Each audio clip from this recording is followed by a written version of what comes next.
Assalamualaikum warahmatullahi wabarakatuh. Salam sejahtera bagi kita semua. Shalom, Om Swastiastu. Nama budaya. salam kebajikan. Nama saya Zaki Witan Safar Muhammad dengan NIM 2317 10 30 10 91. Saya Christine Chanipar dengan NIM 2317 10 30 10 02. Saya Damar Rizky Prayoga dengan NIM 231 710 301 007. Nama saya Virgi Rianita Budi Pratiwi dengan NIM 2317 10 20 10 42. Nama saya Nailul Irfan Savana dengan NIM 231110301043. Kuba adalah nama dari sebuah negara pulau yang terletak di Laut Karibia. Kawasan laut tropis yang terletak di sebelah timur Amerika Tengah, Kuba merupakan satu-satunya negara komunis barat. Sejak 1959 silam, Kuba telah berada di bawah kekuasaan komunis. Kala itu, Fidel Castro merebut kekuasaan dari diktator militer Fulgencio Batista.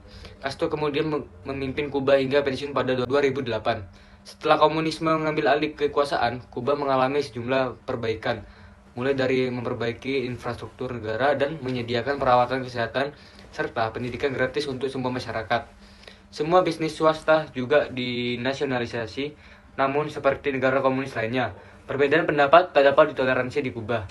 Kuba juga telah memperkenalkan reformasi pasar bebas untuk meningkatkan pertumbuhan ekonomi pasca kejatuhan Uni Soviet. Pemerintah Kuba telah melegalkan kepemilikan pribadi atas ponsel dan komputer. Kuba juga menjalin hubungan diplomatik dengan Uni Eropa pada 2014. Amerika Serikat juga telah memulihkan ketegangannya bersama Kuba. Politik Kuba pun berubah setelah pendeklarasian Fidel Castro ke arah komunis Soviet. Hal tersebut didasari sebelum pemerintahan Fidel Castro, Kuba sangat bergantung pada Amerika Serikat hampir di semua sektor kehidupan. Keputusan Fidel Castro untuk lepas dari bayang-bayang Amerika Serikat merupakan keputusan yang sangat berani, karena Kuba selama ini disetir oleh Amerika Serikat. Setelah komunis secara resmi menjadi bagian dari negara Kuba, maka politik Kuba pun berubah dan perubahan tersebut berdampak pada beberapa hal diantaranya. Yang pertama, politik dalam negeri. Kehidupan politik Kuba mengalami perombakan besar setelah pemerintahan Fidel Castro yang menganut sosialis komunis. Perombakan tersebut diantaranya, yang pertama ada sistem satu partai. Sistem kepartaian di Kuba pun mengalami perubahan karena di Kuba hanya terdapat satu partai, yaitu Partai Komunis Kuba atau Partido Comunista de Cuba. Partai Komunis Kuba adalah kekuatan pembimbing utama masyarakat dan negara Kuba. Hal ini sesuai dengan konstitusi Kuba. Anggota yang dipilih dianggap sebagai warga negara teladan yang mendukung kuat revolusi. Yang kedua, penghapusan pemilihan umum setelah berkuasa Fidel Castro mengeluarkan keputusan untuk menghapus adanya pemilihan umum. Padahal sebelumnya dalam memilih wakil rakyatnya, Kuba selalu melakukan pemilihan umum, di mana dalam setiap pemilihan terdapat beberapa syarat, yaitu pemilih telah berusia 16 tahun ke atas, pemilihan diadakan dengan surat suara rahasia, kandidat untuk Dewan Perwakilan Munisipal dicalonkan rakyat, sedangkan kandidat Dewan Nasional dicalonkan oleh Dewan Perwakilan Munisipal dengan voting, dan apabila calon tidak memperoleh lebih 51% suara, maka pemilu akan diulang. Tapi aturan tersebut tidak berlaku lagi setelah Fidel Castro memutuskan untuk menghapus pemilihan umum. Lalu yang ketiga yaitu perubahan konstitusi di bidang pemerintahan. Fidel Castro mengubah konstitusi pemerintahan Kuba menjadi berbentuk negara Republik Sosialis dengan satu badan legislatif, yaitu Majelis Nasional Kekuasaan Rakyat, yang beranggotakan 510 orang.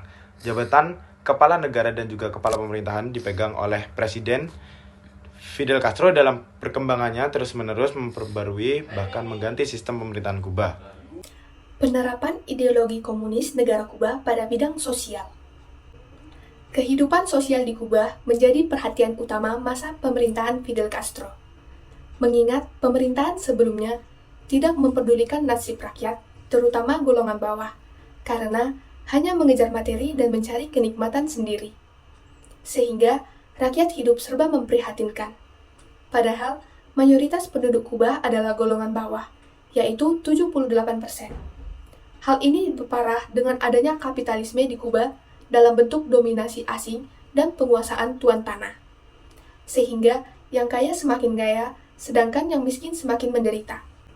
Hal tersebut jugalah yang melatar belakangi Fidel Castro dan kawan-kawannya untuk melakukan perlawanan terhadap pemerintahan Batista. Bahkan, untuk membuktikan keseriusannya, Fidel Castro membakar tanah keluarganya sendiri untuk diberikan kepada petani miskin. Setelah pemerintahannya, Fidel Castro mencanangkan beberapa program yang diharapkan mampu meningkatkan kesejahteraan rakyatnya, terutama golongan bawah. Program tersebut akhirnya berdampak bagi kesejahteraan sosial dan buruh di Kuba, yaitu kesejahteraan sosial. Pada masa pemerintahan sebelum Fidel Castro, dalam masyarakat Kuba, tampak perbedaan yang mencolok antara golongan atas dan golongan bawah, yaitu dengan adanya perbedaan kekayaan, pendidikan, dan status sosial. Setelah Fidel Castro berkuasa, ia berusaha menyejahterakan rakyatnya. Terlihat dari Undang-Undang Agraria tahun 1959 dan Undang-Undang Pembaharuan Agraria tahun 1963, di mana dalam undang-undang tersebut, Fidel Castro membatasi pemilikan tanah oleh pihak asing. Fidel Castro juga mendapat legitimasi hukum untuk menyita tanah Kuba yang dimiliki oleh pihak asing. Kesejahteraan kaum buruh juga mendapat perhatian istimewa dari pemerintah Kuba sejak tahun 1959, tepatnya setelah penggulingan Batista. Mengingat pada pemerintah Batista, kesejahteraan buruh sangat memprihatinkan karena upah yang rendah. Selain itu, mereka bekerja tidak tetap. Tidak tetap yang dimaksud adalah dalam 1 tahun, mereka hanya bekerja beberapa bulan saja. Jadi, dalam beberapa bulan lainnya, mereka tidak mendapatkan penghasilan. Nasib pekerja setengah pengangguran ini paling tidak lebih baik daripada yang jelas-jelas menganggur yang tidak memiliki penghasilan. Hal tersebut jelas-jelas semakin memperburuk taraf hidup masyarakat Kuba yang mayoritas rakyatnya golongan bawah. Namun, saat Fidel Castro menjabat, ia mengubah kebijakan tersebut menjadi program-program menguntungkan para buruh seperti nasionalisasi perusahaan-perusahaan asing.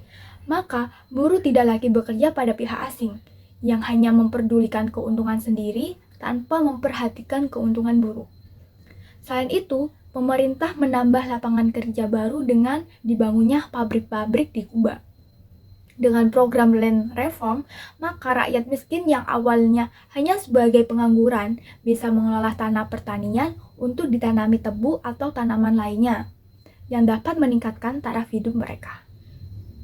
Penerapan ideologi komunis negara Kuba pada bidang agama. Dilihat dari segi sejarah, Kuba adalah negara bekas jajahan Spanyol, dan budaya Spanyol sangat melekat di negara ini, salah satunya adalah agama. Semangat Katolik Roma, para penakluk terlihat dari pemberian nama sejumlah kota baru seperti Santiago atau St. James, Sancti Spiritus atau Roh Kudus, Trinidad atau Trinitas. Tapi setelah Fidel Castro menyatakan dirinya dan Kuba berhaluan menjadi komunis, maka kehidupan agama di Kuba pun menjadi berubah. Hal tersebut dikarenakan Fidel Castro mengambil alih sekolah-sekolah Katolik dan membubarkan upacara-upacara keagamaan. Bahkan, Natal tidak menjadi hari libur resmi. Dampaknya jelas protes dan perlawanan dari berbagai pihak. Kelebihan ideologi komunis negara Kuba dibandingkan dengan negara-negara lain yang menganut ideologi komunis, yaitu fokus pada pemberdayaan rakyat, pendekatan pada kesetaraan sosial, sistem pendidikan dan kesehatan yang cukup dikembangkan. Selain itu, Kuba telah menunjukkan ketahanan terhadap pengaruh asing dalam beberapa aspek kehidupan.